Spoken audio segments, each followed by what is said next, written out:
물컹하고 터질 듯한 살덩이가 얇은 천을 뚫고 나올 것만 같았다. 금단의 감각이 온몸의 신경을 곤두세우고 이성과 본능의 경계에서 아슬아슬한 줄타기를 하는 듯한 짜릿함이 등골을 타고 흘렀다. 이야기를 시작하기 전에 구독과 좋아요 부탁드립니다. 감사합니다. 저는 47살의 평범한 제약회사 영업팀장 이정준입니다. 27에 만나 29에 결혼했으니 아내 지혜와는 20년 가까운 세월을 함께한 셈입니다. 초등학교 교사인 아내는 언제나 단정하고 반듯한 사람이었습니다. 우리의 결혼 생활은 잔잔한 호수 같았습니다. 뜨거운 열정이나 극적인 사건은 없었지만 서로에 대한 믿음과 익숙함이 그 자리를 채우고 있었죠.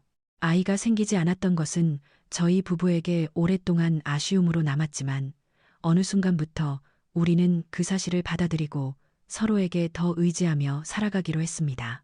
주말이면 함께 교회로 나가 드라이브를 하고 저녁에는 소파에 나란히 앉아 TV를 보는 그런 평범하고 안정된 일상이었습니다. 저는 그 평온함이 영원할 것이라 믿었습니다. 그러던 어느 날 회사에서 대전지사로 한 달간 파견 근무 명령이 떨어졌습니다. 새로 출시될 신약의 초기 시장 반응을 점검하고 영업망을 구축하는 중요한 임무였습니다. 갑작스러운 소식에 아내는 걱정부터 했습니다. 한 달이나 잠은 어디서 자고 밥은 어떻게 챙겨 먹으려고 그래요? 괜찮아. 호텔에서 지내면 되지. 주말마다 올라올게. 제 말에 아내는 잠시 고민하더니 좋은 생각이 떠올랐다는 듯이 말했습니다. 아, 맞다. 서안의 집 있잖아요. 청주에. 대전이랑 가깝지 않아요? 서아, 제 처제입니다. 아내와는 10살 터울인 올해 37의 미대 강사죠. 부모님이 돌아가신 후 아내가 결혼하며 남겨두고 온 청주의 옛집에서 혼자 살고 있었습니다. 서아한테 신세 지는 건 좀 그렇지 않아? 불편할 텐데. 뭐가 불편해요. 가족인데. 서아도 혼자 있어서 심심할 거고 형부 가면 좋아할 거예요. 밥이라도 제대로 챙겨 먹을 수 있잖아요. 내가 전화해 볼게요. 아내는 이미 마음을 정한 듯 했습니다. 사실 저도 낯선 호텔 방에서 혼자 한 달을 보내는 것보다는 누군가 있는 집이 낫겠다 싶었습니다.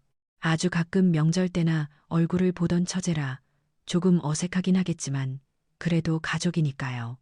아내는 곧장 서아에게 전화를 걸었고 서아는 흔쾌히 허락했습니다. 오히려 목소리가 들떠 있는 것 같다고 아내는 웃으며 말했습니다. 그렇게 저는 아내의 고향 그리고 처제가 혼자 사는 그 집으로 향하게 되었습니다. 청주로 내려가던 날 고속도로 위에서 저는 여러 가지 상념에 잠겼습니다. 아내와 함께했던 연애 시절, 결혼 생활의 크고 작은 순간들, 그리고 아주 희미하게 남아있는 처제에 대한 기억들.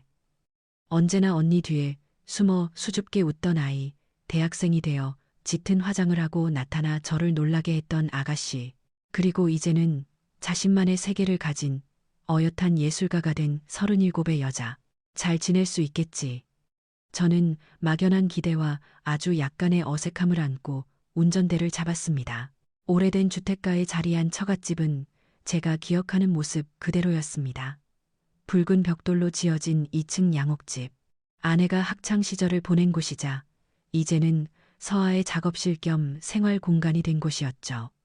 차에서 내리자 현관문이 열리며 서아가 환한 얼굴로 저를 맞아주었습니다. 형부, 어서 오세요. 고생 많으셨죠? 서아는 제가 기억하던 모습보다 훨씬 더 매력적인 여인이 되어 있었습니다.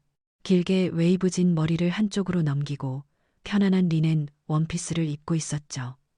화장기 없는 얼굴이었지만 하얀 피부와 또렷한 이목구비는 숨길 수 없었습니다. 무엇보다 저를 사로잡은 것은 그녀의 눈빛이었습니다. 언니인 지혜의 차분한 눈빛과는 다른 무언가 반짝이는 호기심과 생기가 가득한 눈이었습니다. 아이고, 처제. 오랜만이네.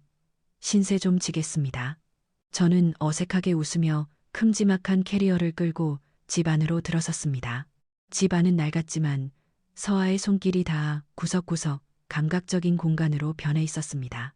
거실 벽에는 그녀가 직접 그린 커다란 추상화가 걸려 있었고 창가에는 이름 모를 식물들이 햇살을 받으며 자라고 있었습니다. 공기 중에는 희미한 유화, 물감 냄새와 향긋한 커피 향이 섞여 있었습니다. 서아는 제게 2층 방을 안내했습니다. 과거 아내가 쓰던 방이라고 했습니다. 언니가 쓰던 방이라 좀 촌스럽죠. 그래도 곁은 잘 들어요. 불편한 거 있으면 언제든 말해요, 형부. 방은 세월의 흔적이 느껴졌지만 먼지 하나 없이 깨끗했습니다. 낡은 책상과 책장, 빛바랜 벽지가 마치 시간 여행을 온 듯한 기분을 느끼게 했습니다. 저는 창가에 서서 밖을 내다보았습니다. 아내도 어린 시절 이 창가에 서서 똑같은 풍경을 보았을 거란 생각에 가슴 한구석이 아련해졌습니다. 그날 저녁, 서아는 정성껏 저녁상을 차려주었습니다. 맨날 혼자 대충 때우다가 오랜만에 솜씨 발휘 좀 했어요. 입에 맞을지 모르겠네. 보글보글 끓는 된장찌개와 몇 가지 정갈한 반찬들. 소박하지만 따뜻한 온기가 느껴지는 밥상이었습니다. 우리는 식사를 하며 그동안의 안부를 물었습니다. 지혜 이야기, 회사 이야기, 그리고 서아의 학교와 작품 활동 이야기. 술 한 잔이 들어가자 서먹했던 분위기는 금세 부드러워졌습니다. 형부, 언니는 어릴 때부터 그랬어요. 자기보다 항상 남 먼저 챙기고 형부랑 결혼할 때 얼마나 좋아했는지 몰라요. 세상에서 제일 행복한 사람처럼 보였어요. 자네도 좋은 사람 만나야지. 혼자 외롭지 않아? 제 질문에 서아는 희미하게 웃으며 말했습니다. 외로울 때도 있죠. 근데 혼자가 편할 때도 많아요. 아직은 일이 더 좋기도 하고. 그녀는 무언가 더 할 말이 있는 듯 했지만 이내 말을 아끼는 눈치였습니다. 그렇게 며칠이 흘렀습니다. 저는 아침 일찍 회사로 출근했고 저녁에 돌아오면 서아와 함께 식사를 하고 거실에서 TV를 보거나 가벼운 대화를 나누었습니다.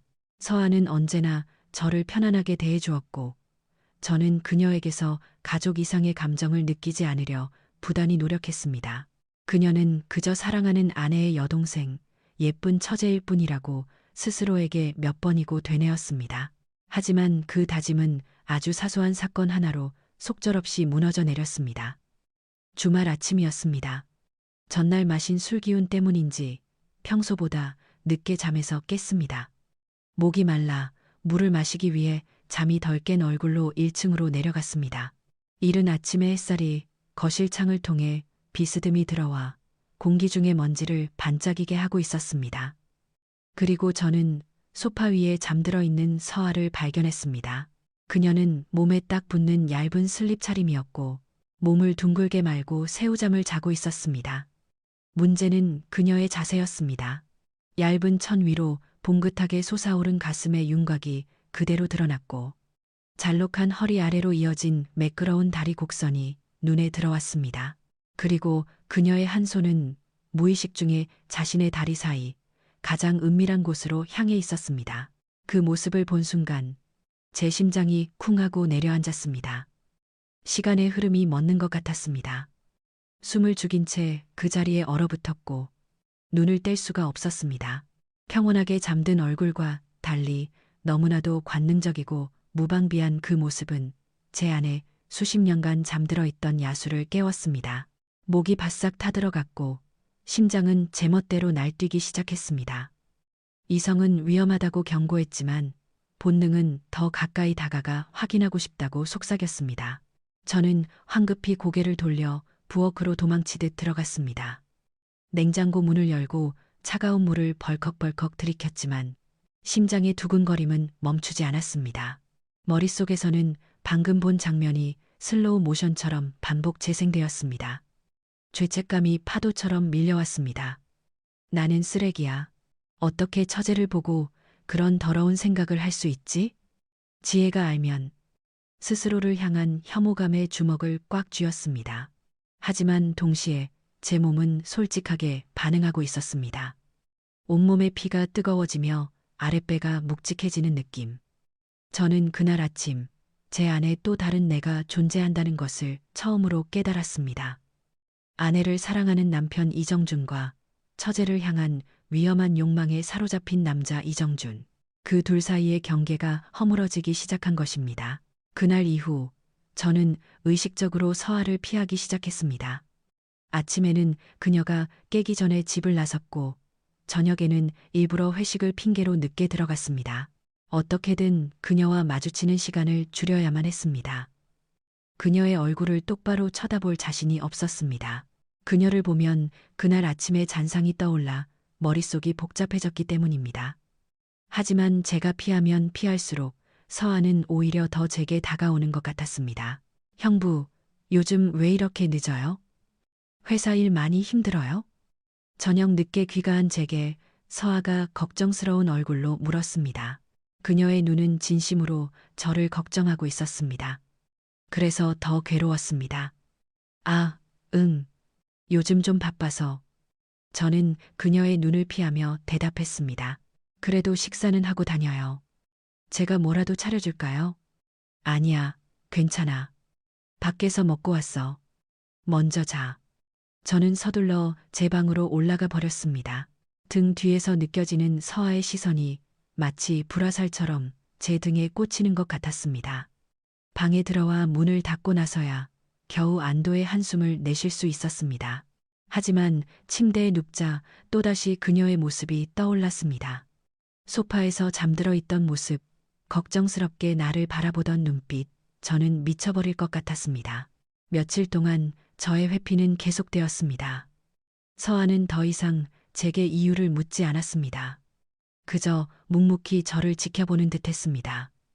집 안에는 어색하고 무거운 침묵이 흘렀습니다. 차라리 그녀가 화를 내거나 따져 물었다면 마음이 더 편했을지도 모릅니다. 그 침묵은 저를 더욱 죄책감에 시달리게 만들었습니다. 그러던 어느 날 밤, 저는 또다시 술에 취해 늦게 귀가했습니다. 비틀거리며 현관문을 열자 거실 소파에 서아가 앉아 저를 기다리고 있었습니다. 형부, 그녀의 목소리는 낮고 차분했습니다. 왜 저 피해요? 돌직구 같은 질문에 저는 할 말을 잃었습니다. 술 기운에 흐릿했던 정신이 번쩍 드는 것 같았습니다. 피하긴 누가, 제 눈 똑바로 보고 말해요. 그날 아침 이후로 계속 저 피하고 있잖아요. 서아는 자리에서 일어나 제게로 천천히 다가왔습니다. 그녀의 눈빛은 그 어느 때보다 진지했고 저는 그 시선을 감당할 수 없었습니다. 내가 미안하다, 처제. 결국 저는 고개를 떨구고 말았습니다. 뭐가 미안한데요? 그냥, 다. 내가 그러면 안 되는 거였는데. 서아는 제 바로 앞까지 다가와 섰습니다. 그녀에게서 은은한 샴푸 향기가 풍겨왔습니다. 형부가 뭘 잘못했는데요. 그냥 잠든 제 모습을 본 것뿐이잖아요. 놀란 건 이해해요. 하지만 그렇게까지 저를 피할 필요는 없잖아요. 제가 그렇게 불편해요. 서아의 목소리가 미세하게 떨리고 있었습니다. 저는 차마 고개를 들 수 없었습니다. 그때 서아의 작은 손이 제 뺨을 부드럽게 감쌌습니다. 저는 깜짝 놀라 그녀를 쳐다보았습니다. 그녀의 눈에 눈물이 그렁그렁 맺혀 있었습니다. 사실 일부러 그랬어요. 충격적인 고백이었습니다. 저는 제 귀를 의심했습니다. 뭐라고? 그날 아침 일부러 그랬다고요. 형부가 어떤 반응을 보일지 궁금했어요. 처제, 지금 무슨 말을? 저 형부 좋아해요. 서아의 입에서 나온 말은 제 머리를 망치로 내려치는 듯한 충격을 주었습니다. 아주 오래전부터요. 형부가 우리 언니랑 결혼할 때부터 저는 아무 말도 할 수 없었습니다. 혼란스러운 머릿속에서 수만 가지 생각이 스쳐 지나갔습니다. 말도 안 돼. 처제는 내 처제고 나는 형부야. 그게 뭐가 중요한데요? 그냥 한 달만, 형부가 여기 있는 딱 한 달만이라도 제 마음대로 하게 해줘요. 언니한테 돌아갈 땐 저도 다시 원래의 처제로 돌아갈게요. 약속해요. 그녀는 울먹이며 제게 매달렸습니다. 저는 그녀를 밀어내야 했습니다. 그게 옳은 일이었습니다. 하지만 제 몸은 말을 듣지 않았습니다. 그녀의 눈물, 그녀의 고백, 그녀에게서 풍겨오는 달콤한 향기, 모든 것이 제 이성을 마비시키고 있었습니다. 오랫동안 잊고 지냈던 혹은 잊은 척하며 살았던 남성으로서의 원초적인 욕망이 거대한 파도처럼 저를 덮쳐왔습니다. 이건 미친 짓이야. 나는 지혜의 남편이야. 머릿속에서는 경고음이 울렸지만 제 심장은 서아의 고백에 미친 듯이 뛰고 있었습니다. 서아는 제 뺨을 감쌌던 손을 내려 제 손을 잡았습니다. 그녀의 손은 작고 따뜻했습니다. 형부, 제발. 애원하는 그녀의 눈빛을 보는 순간 제 안에 있던 마지막 이성의 끈이 끊어져 버렸습니다. 저는 저도 모르게 그녀의 손을 마주 잡았습니다. 그것이 우리의 위험한 관계의 시작이었습니다. 그날 밤, 우리는 넘지 말아야 할 선을 넘었습니다. 서아의 방, 그녀의 침대에서 우리는 서로의 몸을 탐했습니다. 죄책감과 쾌감이 뒤섞인 채 우리는 격렬하게 서로를 원했습니다. 서아는 20살의 소녀처럼 수줍어하면서도 동시에 저를 어떻게 다뤄야 하는지 아는 요부처럼 능숙했습니다. 그녀의 몸은 뜨거웠고 그녀의 신음은 저를 더욱 흥분시켰습니다. 우리는 밤이 새도록 서로를 안고 또 안았습니다. 마치 세상에 우리 둘만 남은 것처럼 다음 날 아침 저는 서아의 품에서 눈을 떴습니다. 제 팔을 베고 잠든 그녀의 얼굴은 더없이 평온해 보였습니다. 밤새 벌어진 일이 꿈이 아니라는 사실에 현기증이 났습니다.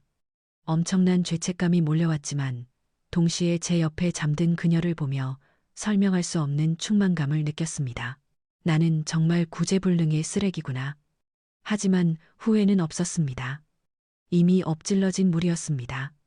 나는 정말 구제불능의 쓰레기구나. 서아가 눈을 떴고 저와 눈이 마주치자 수줍게 웃었습니다. 좋은 아침, 형부. 아니, 이제 형부라고 부르면 안 되나? 오빠. 그녀는 장난스럽게 웃으며 제 입술에 가볍게 입을 맞췄습니다. 그날부터 약 2주간 우리는 마치 오래된 연인처럼 지냈습니다. 저는 회사에 병가를 냈고 서아도 강의를 모두 휴강했습니다. 우리는 온전히 둘만의 시간을 보냈습니다. 함께 아침을 맞고 밥을 먹고 영화를 보고 산책을 했습니다. 손을 잡고 청주의 거리를 걸을 때면 사람들의 시선 따위는 신경 쓰이지 않았습니다. 우리는 서로에게 완전히 빠져들었습니다. 서아는 제게 그녀가 그렸던 그림들을 보여주었고 그림에 담긴 의미들을 설명해 주었습니다. 저는 그녀의 세계를 조금씩 이해하게 되었고 그녀의 재능과 열정에 또 한 번 반했습니다. 우리는 밤마다 뜨거운 사랑을 나누었습니다. 서아는 저를 통해 처음으로 여자가 된 것 같다고 말했습니다. 저는 그녀를 통해 잊고 살았던 남자의 본능을 되찾았습니다. 우리의 관계는 도덕적으로는 결코 용납될 수 없는 것이었지만 그 순간만큼은 세상에서 가장 행복한 연인이었습니다. 죄책감은 달콤한 쾌락 뒤로 잠시 밀어두었습니다. 마치 곧 깨어날 꿈이라는 것을 알면서도 그 꿈속에서 영원히 머물고 싶은 것처럼 우리는 서로의 상처를 보듬어 주었습니다. 서아는 오랫동안 짝사랑해온 마음을, 저는 반복되는 일상 속에서 느꼈던 공허함을 서로를 통해 채워나갔습니다. 이 이야기를 들으면서 어떤 생각을 하고 계신가요? 댓글로 여러분의 생각을 남겨주세요. 지금 여러분의 감정이 어떤지 정말 궁금하네요. 우리의 미뤄른 아내, 지혜의 전화 한 통으로 산산조각 났습니다. 여보, 나 내일 당신 데리러 청주로 내려갈게. 일 마무리 잘하고 있어. 전화기 너머로 들려오는 아내의 밝은 목소리에 제 심장이 철렁 내려앉았습니다. 올 것이 왔다는 생각에 눈앞이 캄캄해졌습니다. 전화를 끊고 멍하니 서 있는 제게 서아가 다가와 조용히 물었습니다. 언니예요? 저는 말없이 고개를 끄덕였습니다. 서아의 얼굴에 스쳐 지나가는 슬픔을 저는 보았습니다. 하지만 그녀는 이내 미소를 지으며 말했습니다. 벌써 한 달이 다 됐네요. 시간 참 빠르다. 그녀는 애써 덤덤한 척했지만 저는 그녀의 목소리가 가늘게 떨리고 있다는 것을 알 수 있었습니다. 그날 밤 우리는 마지막 사랑을 나누었습니다. 평소보다 더 애틋하고 절박하게 서로를 원했습니다. 우리는 말이 없었습니다. 서로의 체온과 숨결을 느끼며 이별의 순간을 조금이라도 더 늦추고 싶었을 뿐입니다. 서아는 제 품에 안겨 조용히 눈물을 흘렸습니다. 저는 그녀의 등을 말없이 쓸어주었습니다. 어떤 위로의 말도 할 수 없었습니다. 애초에 시작부터 끝이 정해진 관계였으니까요. 동이 틀 무렵 우리는 지친 몸을 이끌고 잠이 들었습니다. 다음 날 오후 지혜가 집에 도착했습니다. 처제, 그동안 우리 신랑 때문에 고생 많았지. 지혜는 서아를 보자마자 환하게 웃으며 끌어안았습니다. 서아도 아무 일 없었다는 듯이 밝게 웃으며 언니를 맞았습니다. 고생은요. 형부 덕분에 오랜만에 집이 사람 사는 집 같고 좋았는데 두 자매의 다정한 모습을 보며 저는 가슴이 찢어지는 듯한 고통을 느꼈습니다. 제가 세상에서 가장 사랑하는 두 여자, 저는 그 두 사람 모두에게 씻을 수 없는 상처를 준 것입니다. 서울로 돌아갈 짐을 모두 차에 싣고 우리는 마지막 인사를 나누었습니다. 지혜가 차에 먼저 올라탔고 저와 서아는 잠시 동안 단둘이 마주 섰습니다. 어색한 침묵이 흘렀습니다. 무슨 말을 해야 할지 알 수 없었습니다. 그때 서아가 제게 먼저 손을 내밀었습니다. 형부, 그동안 고마웠어요. 조심히 올라가세요. 저는 잠시 망설이다가 그녀의 손을 잡았습니다. 악수를 하는 짧은 순간 우리는 서로의 눈을 깊이 바라보았습니다. 그 눈빛 속에는 지난 2주간의 모든 감정이 담겨 있었습니다. 사랑, 행복, 슬픔, 그리고 미안함. 서아의 손에 힘이 들어가는 것이 느껴졌습니다. 그녀는 제게 무언가 말을 하려는 듯 입술을 달싹이다가 이내 고개를 돌려버렸습니다. 처제도 행복해야 해. 제가 겨우 뱉어낸 말이었습니다. 서아는 대답 대신 희미하게 미소를 지어 보였습니다. 저는 차마 떨어지지 않는 발걸음을 옮겨 차에 올라탔습니다. 차가 출발하고 저는 백미러를 통해 점점 작아지는 서아의 모습을 바라보았습니다. 그녀는 우리가 완전히 시야에서 사라질 때까지 그 자리에 서서 손을 흔들고 있었습니다. 그 모습을 마지막으로 저의 짧고 강렬했던 한 달간의 일탈은 끝이 났습니다. 서울로 돌아온 후 제 삶은 다시 원래의 궤도로 돌아왔습니다. 저는 다시 평범한 남편이자 성실한 회사원으로 돌아왔습니다. 하지만 아무것도 예전 같지 않았습니다. 지혜는 아무것도 눈치채지 못한 듯 여전히 저를 사랑해 주었고 저는 그런 아내를 볼 때마다 죄책감에 고개를 들 수 없었습니다. 밤에 아내를 안을 때면 저도 모르게 서아를 떠올리는 제 자신이 혐오스러웠습니다. 서아와의 기억은 제 몸과 마음에 깊은 낙인처럼 새겨져 지워지지 않았습니다. 서아와는 그 이후로 어떤 연락도 하지 않았습니다. 그저 명절에 온 가족이 모일 때 한두 번 얼굴을 보는 것이 전부였습니다. 우리는 서로에게 아무렇지 않은 척 평범한 형부와 처제 사이인 것처럼 행동했습니다. 하지만 서로의 눈이 마주칠 때면 우리는 숨길 수 없는 감정의 동요를 느꼈습니다. 그 짧은 순간에 우리는 수만 가지의 말을 주고받았습니다. 잘 지내는지, 아직도 나를 생각하는지. 어느 추석, 온 가족이 모여 식사를 하던 자리였습니다. 지혜가 제게 뜬금없이 말했습니다. 여보, 서아, 요즘 얼굴 좋아지지 않았어요? 예전보다 더 밝아진 것 같아. 좋은 사람이라도 생겼나? 저는 무심코 서아를 쳐다보았습니다. 그녀는 가족들과 웃으며 대화를 나누고 있었습니다. 정말 지혜의 말대로 그녀는 전보다 더 행복해 보였습니다. 그 모습을 보는 순간 저는 가슴 한쪽이 아려오면서도 묘한 안도감을 느꼈습니다. 지보, 그녀가 저 없이도 행복할 수 있다는 사실에 질투가 나면서도 한편으로는 그녀가 불행하지 않다는 것에 감사했습니다. 그날 이후로도 저는 여전히 지혜의 남편으로 살아가고 있습니다. 서아는 가끔씩 제 꿈에 나타나 저를 흔들어 놓습니다. 청주에서의 한 달, 그것은 제 인생에서 지울 수 없는 기억으로 남았습니다. 후회하냐고 묻는다면 선뜻 대답할 수 없습니다. 그 시간은 제게 지옥이자 천국이었고 제 인생에서 가장 뜨거웠던 순간이었기 때문입니다. 우리는 서로를 미치도록 사랑했지만 결국 각자의 자리로 돌아오는 것을 선택했습니다. 그것이 우리가 할 수 있는 최선의 선택이었다고 저는 지금도 그렇게 믿고 있습니다. 제 이야기가 누군가에게는 불편하게 들릴 수도 있겠네요. 하지만 이것이 저의 솔직한 고백입니다. 제 이야기가 마음에 드셨다면 구독과 좋아요, 그리고 여러분의 생각을 댓글로 남겨주시면 감사하겠습니다. 들어주셔서 감사합니다.